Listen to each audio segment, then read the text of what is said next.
जय हिंद साथियों, मैं हरिवंश आप सभी का स्वागत करता हूं आपके अपने चैनल द साइंस कॉन्सेप्ट। आशा करता हूं आप बहुत अच्छे होंगे, अपनी तैयारी बहुत अच्छी तरीके से बिना टाइम गवाए हुए समय के साथ कर रहे होंगे। इसलिए फिक्स है कि आपको समय के अंदर ही सफलता मिल जाए। ठीक है, देखिए आज हम फिर से आपके लिए बायोलॉजी की फाउंडेशन क्लास के तहत आपके यहाँ मौजूद हैं। आप जल्दी जल्दी से जुड़ जाइए और बेहतरीन तरीके से आप क्लास को देखिए और रिव्यू भी दीजिए। आपको किस तरह से क्लासें लगती हैं वो चीजें आप बताइए। ठीक है, चलिए बिना टाइम गवाए हुए प्रारंभ करते हैं और आशा करेंगे कि आपको बहुत अच्छी तरह समझ में आएगा। देखिए हमारा पाचन तंत्र चल रहा था, किस चैप्टर में चल रहे थे हम? तो हमारा चल रहा था पाचन तंत्र।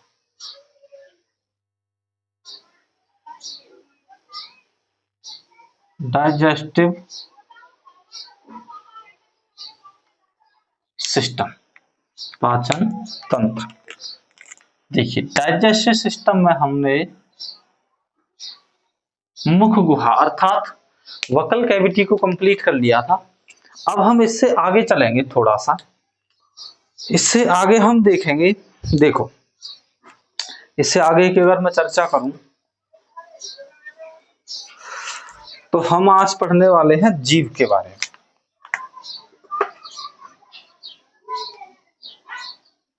जीव,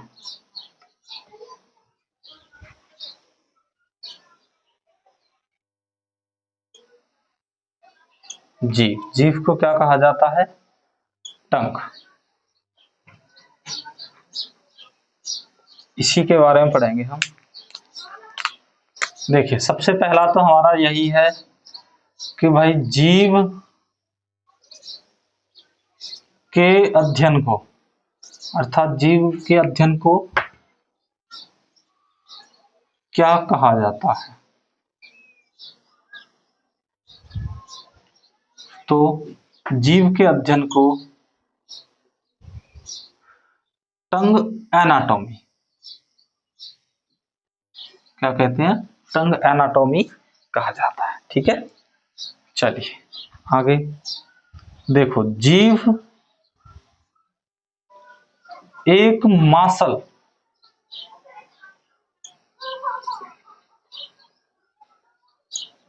संरचना होती है, मांसल संरचना होती है जो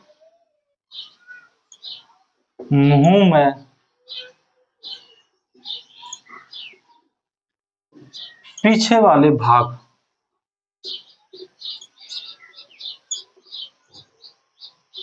में जुड़ी होती है। यह कहाँ जुड़ी होती है? पीछे वाले भाग में। ठीक है, जीभ के ऊपर अर्थात तालू पर एक लटका हुआ भाग निकला रहता है जिसे ओबुला कहते हैं। वो अभी इसके जस्ट बाद लार ग्रंथि होंगी उसमें बताया जाए। ठीक है भाई, आगे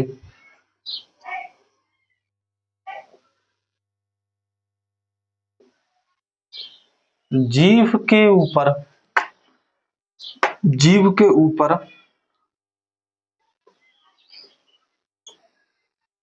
छोटी छोटी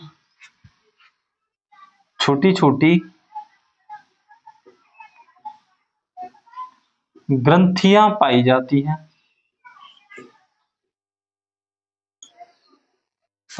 हैं,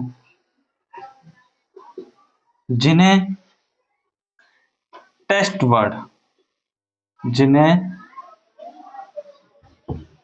बर्ड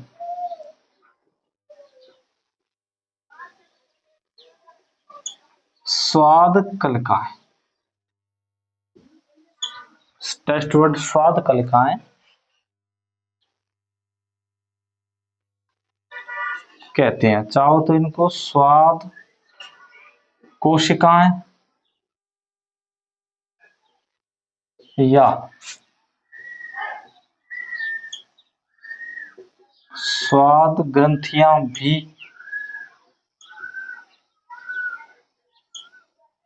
कहते हैं। ठीक है भाई, यहां तक समझ में आ गया? अच्छा, इन जो स्वाद कलिकाएं पाई जाती हैं जीभ के ऊपर अर्थात स्वाद कलिकाओं की संख्या लगभग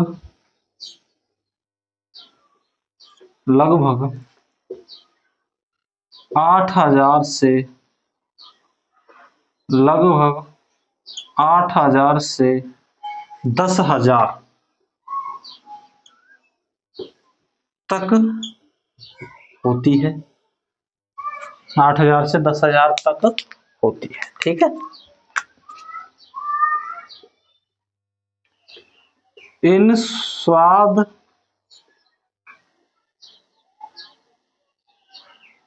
कलिकाओं का कार्य, इन स्वाद कलिकाओं का कार्य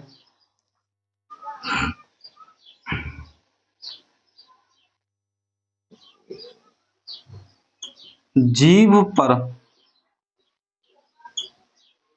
स्वाद को पहचानना,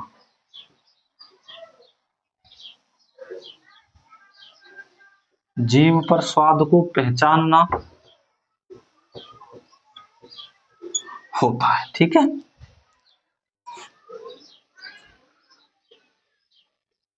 जीभ पर कुल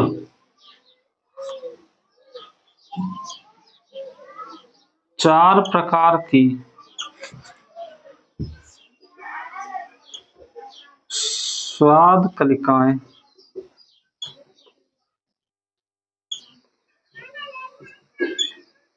पाई जाती है। जीभ पर कुल कितने प्रकार की स्वाद कलिकाएं पाई जाती हैं? तो 4 प्रकार की। देखिए 4 प्रकार होते कौन कौन से हैं?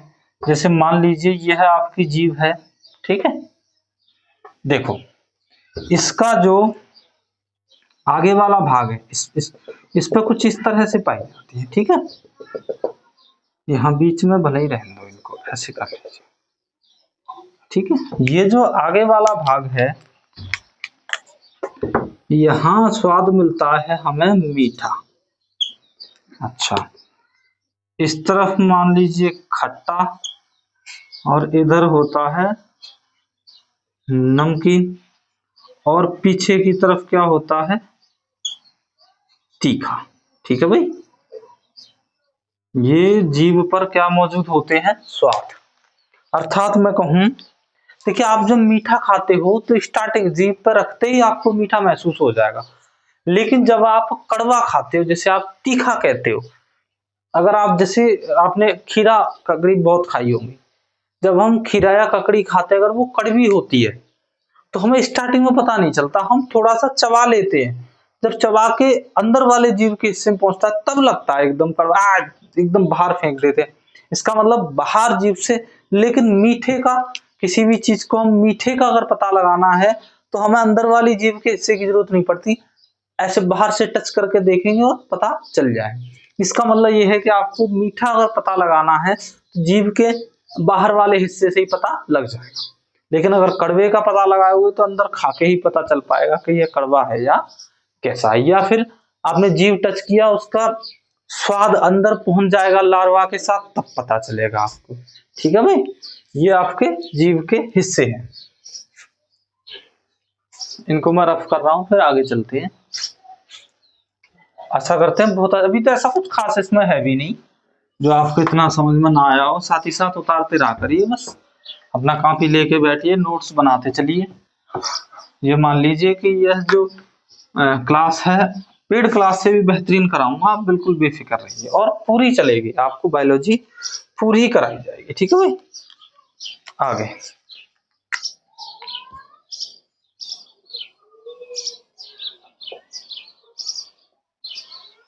जीभ के मध्य भाग पर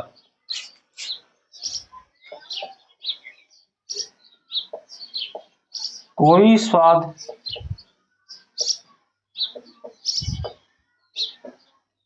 कलिकाएं नहीं पाई जाती,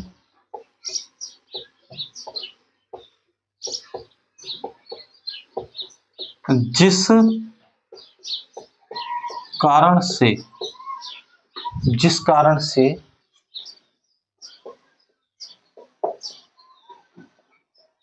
जीव का मध्य भाग स्वादहीन होता है। जीव का मध्य भाग कैसा होता है भाई? स्वादहीन, अर्थात उस पर कोई भी कलिकाएं नहीं पाई जाती। आगे, जीव के पीछे एक उभरा भाग होता है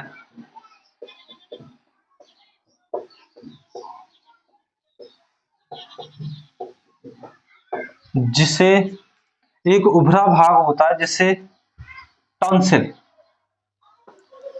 जिसे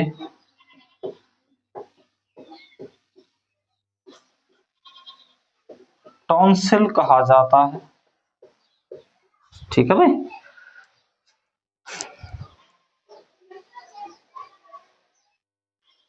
अच्छा, यह जो टॉन्सिल है, टॉन्सिल से या टॉन्सिल के द्वारा, टॉन्सिल के द्वारा लिम्फोसाइट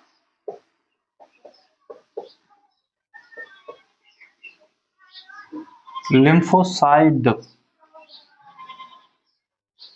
का निर्माण किया जाता है, निर्माण किया जाता है जो जो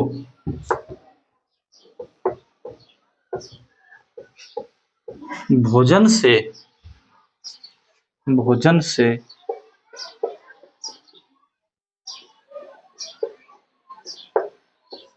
रोगाणुओं को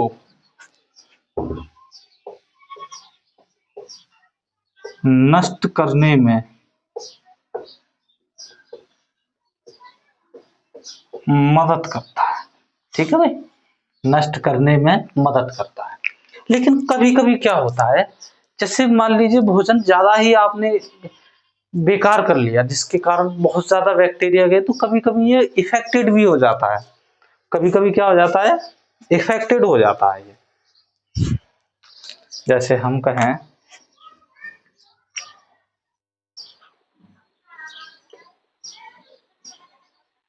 कभी कभी टॉन्सिल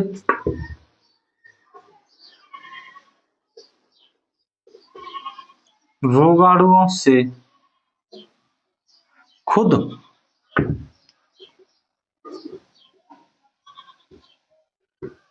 इफेक्टेड हो जाता है,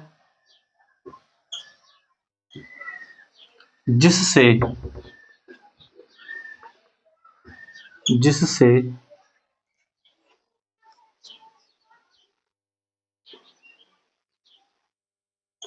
टॉन्सिल में सूजन आ जाती है। इस बीमारी को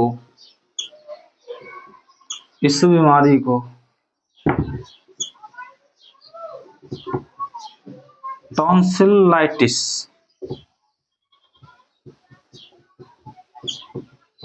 कहते हैं। इस बीमारी को क्या कहा जाता है? टॉन्सिलाइटिस कहा जाता है। देखिए, टॉन्सिल जो होता है कभी कभी ये इफेक्टेड हो जाता है, उंगली डाल के देखो तो बिल्कुल पीछे वाले हिस्से में ये पाया जाता है। ये आपको बाहर से बहुत कम दिखेगा, ये अंदर की तरफ हिस्सा होता है इसका। और यह जो है लिम्फोसाइट से एक डब्ल्यूबीसी का ही भाग है।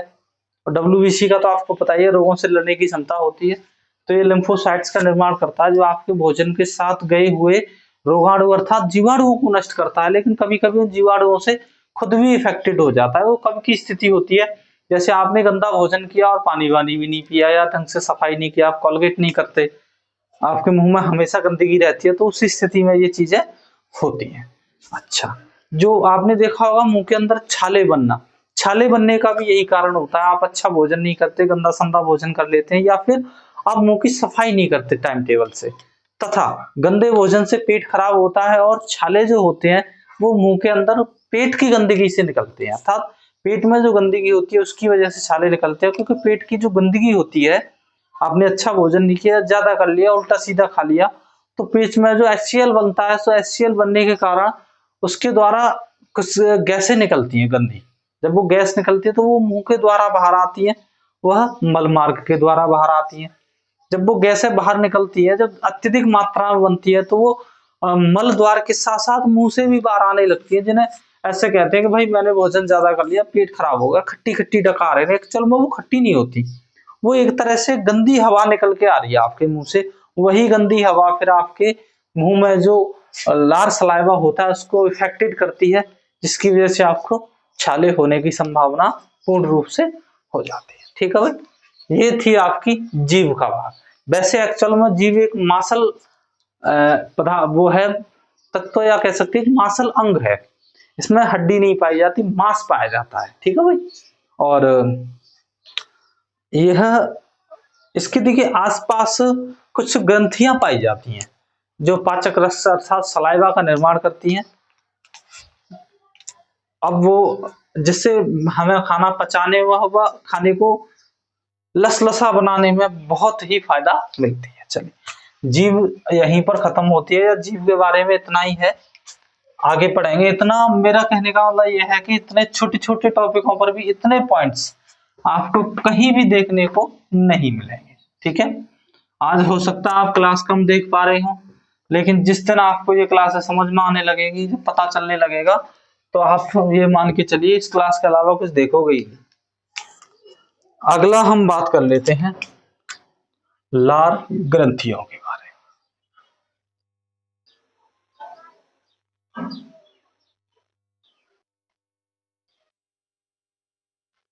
में। लार ग्रंथियां,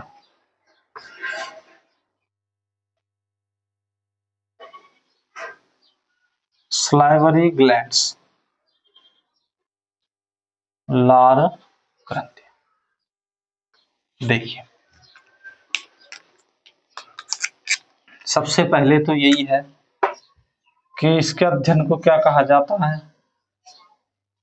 तो लार ग्रंथियों के अध्ययन को कहते हैं शियालॉजी।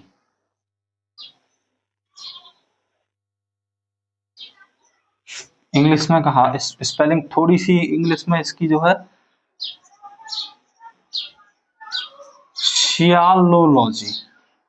ठीक है भाई, याद आपको दोनों ही रखनी पड़ेंगी, क्योंकि कभी कभी इस वर्ड को भी हिंदी में लिख के पूछ लेता है। ठीक है, अच्छा चलिए आगे चलते हैं फिर।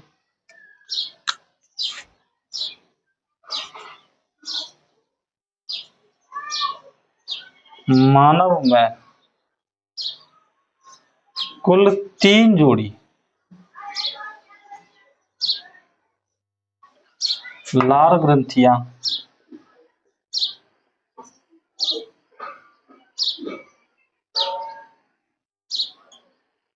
पाई जाती हैं। मानव में कुल कितनी जोड़ी लार ग्रंथियां पाई जाती हैं? 3 जोड़ी। अच्छा, लार इनका कार्य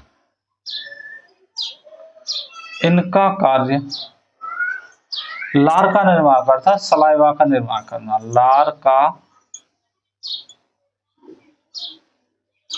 निर्माण करना। ठीक है भाई, इनका कार्य क्या होता है? लार का निर्माण।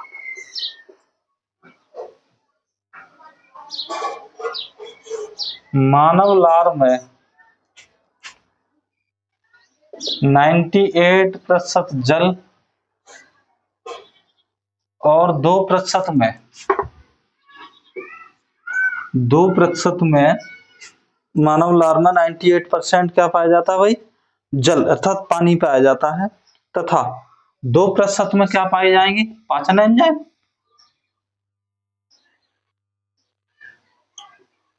पाचक एंजाइम पाए जाते हैं। ठीक है, आगे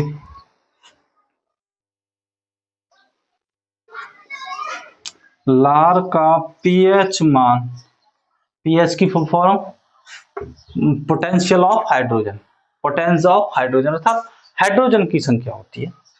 पीएच मान लार का कितना होता है, तो 6.6 होता, अर्थात हल्का अम्लीय। कैसा हो गया ये, हल्का अम्लीय होता है। ठीक है भाई। अच्छा आगे मैंने एक बात बताई थी आपको कि स्टार्च, क्या बताया था,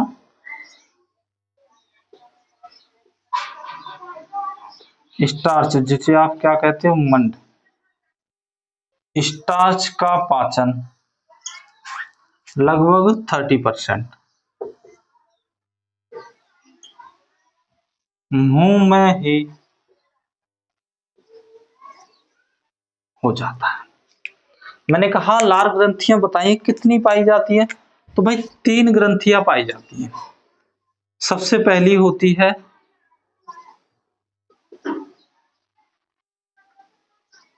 पैरोटिड ग्लैंड, पहला। दूसरी होती है पैरोटिड ग्लैंड, दूसरी है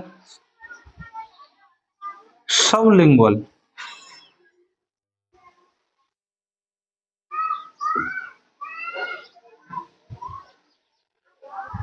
सबलिंगुअल ग्लैंड्स।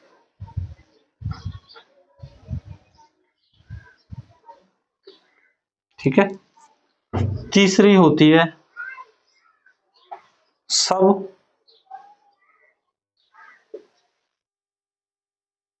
Mandibular glands. ये 3 ग्रंथियां पाई जाती हैं। अच्छा इन तीनों की अगर हम लोकेशन की बात करें तो यह जो होती है ये कान के नीचे, ये कहाँ होती है, कान के नीचे। अच्छा सबलिंगुअल जो होती है ये होती है आपकी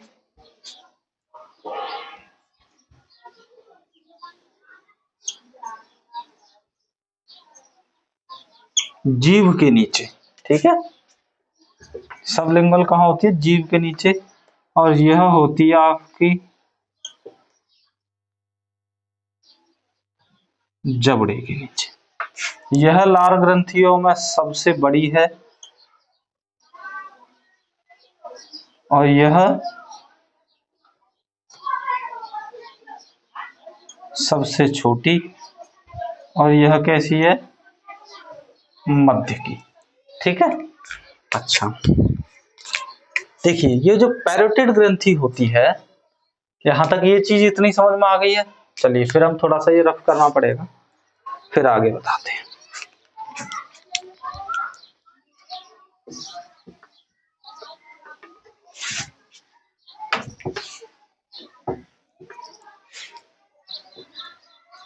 ये सभी ग्रंथियां किसका निर्माण करती हैं भाई, लार का। ठीक है, इसमें हमने पहली कौन सी लिखी है,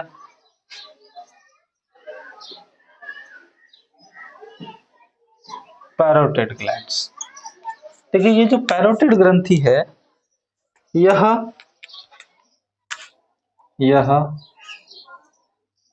कुछ एंजाइम का निर्माण करती है।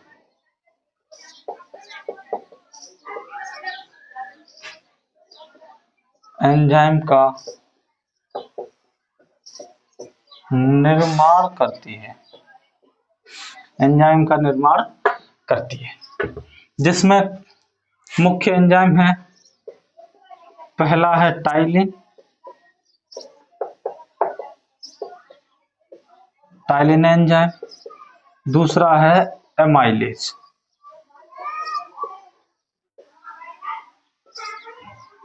Amylase enzyme. देखिए जो टाइलिन एंजाइम होता है इसका कार्य क्या है, तो यह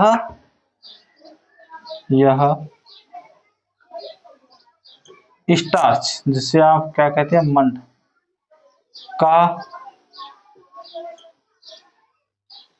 पाचन करता है, लेकिन कितना 30% पाचन कर पाता है। एक मंड का कितना पाचन करता है 30%। और यह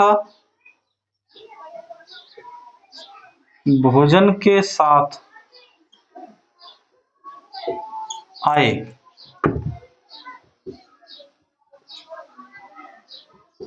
जीवाणुओं को नष्ट करता है। यह भोजन के साथ आए हुए जीवाणुओं को नष्ट करता है। ठीक है भाई। अच्छा,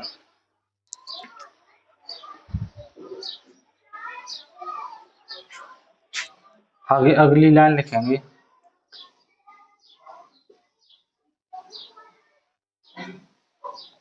कार्बोहाइड्रेट्स का पाचन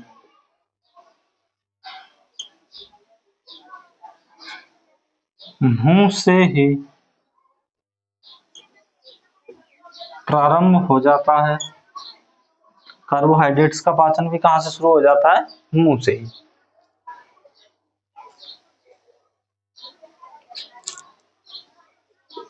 ठीक है। अच्छा, यह जो पैरोटिड ग्लैंड्स है,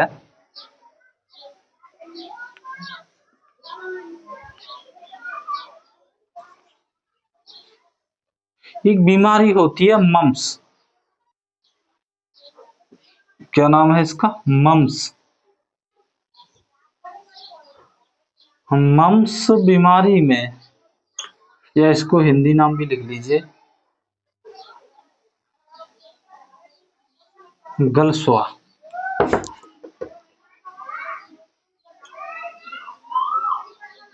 इस बीमारी में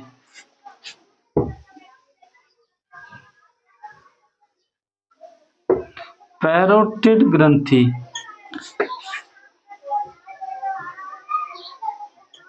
विषाणु से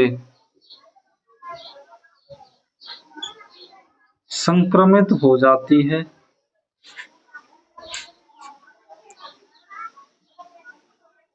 और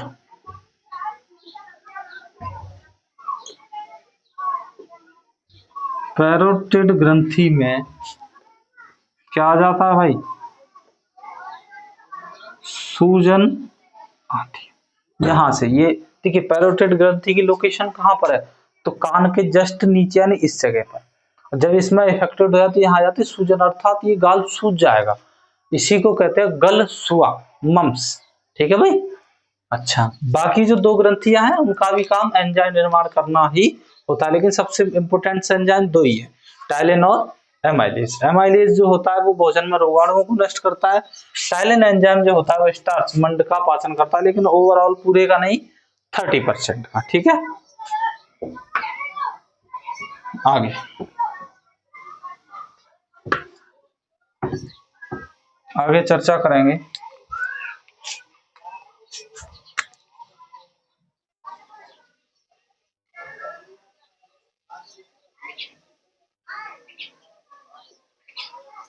जाइगोमैटिड ग्रंथियां आंख के नीचे पाई जाती हैं।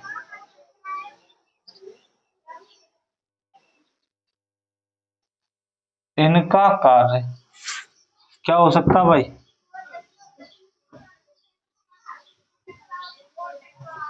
आंसुओं का निर्माण करना। इनका कार्य क्या होता है? आंसुओं का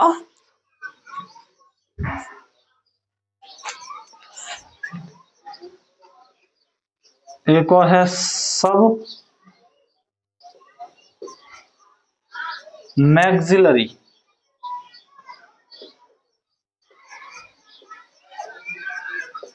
ग्रंथियां। यह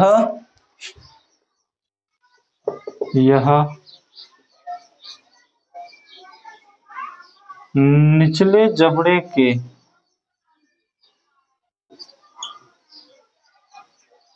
नीचे पाई जाती है।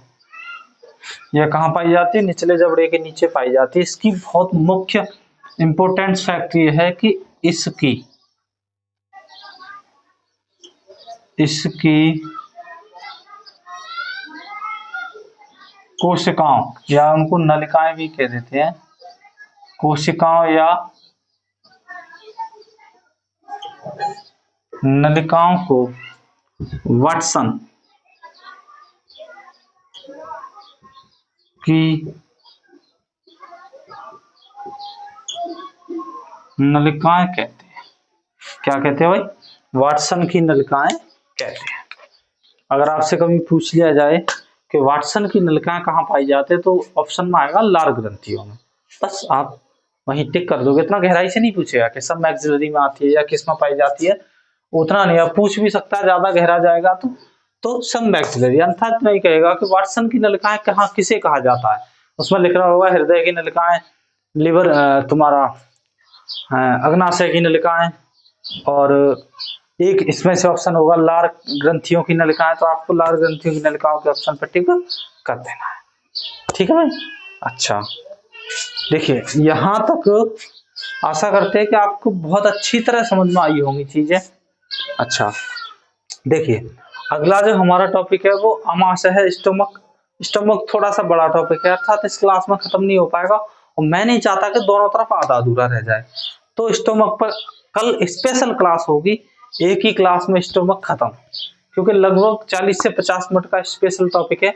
आपको मेरे टॉपिकों को देखकर या मेरी पढ़ाई को देखकर आपको समझ में भी आ रहा होगा कि मैंने कहाँ से बेस्ट मेन पॉइंटों को इकट्ठा करके, ये किसी एक बुक से या किसी एक टीचर की पढ़ाई नहीं है, ये बहुत सारे टीचरों का अध्ययन, बहुत सारी बुकों के द्वारा लिए गए बेहतरीन टॉपिक्स और बेहतरीन पॉइंटों को उठा कर कलेक्ट करके अन्य कई किताबों के माध्यम से, जिसमें एनसीईआरटी हो चाहे किसी बेस्ट टीचर की बुक्स हो, सबको मिक्स करके मैंने ये अपने नोट्स तैयार किए, जिनसे आपको मैं पढ़ा रहा हूँ। इनसे आपको पढ़ के जिन्होंने पढ़े हैं उनको लग भी रहा होगा कि इसके बाहर कहीं से नहीं पूछा जा सकता, चाहे वनडे एग्जाम कोई भी हो, आप यूपीएसआई का दे रहे हो, चाहे रेलवे की कोई भी परीक्षा दे रहे हैं आप, चाहे आप एसएससी की कोई भी परीक्षा दे रहे हैं या बैंक की कोई भी परीक्षा दे रहे हैं, इससे बाहर क्वेश्चन आपको देखने को नहीं। ठीक है भाई, मिलते हैं नेक्स्ट क्लास के साथ नेक्स्ट डे। तब तक के लिए जय हिंद, जय भारत।